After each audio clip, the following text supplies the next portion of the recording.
എല്ലാവർക്കും നമസ്കാരം. ഇന്ന് ഒരു കപ്പളങ്ങാപ്പഴത്തിന്റെ റെസിപ്പിയാണ്.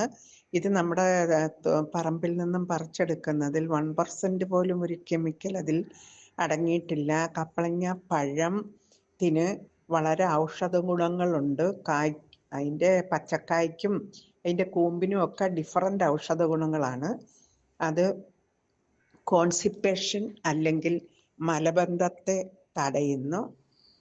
കൂടാതെ അതിൻ്റെ കൂമ്പ് പ്ലേറ്റ്ലെറ്റ് കുറവുള്ളവർക്ക് വളരെ ഗുണം ചെയ്യുന്ന സാധനമാണ്.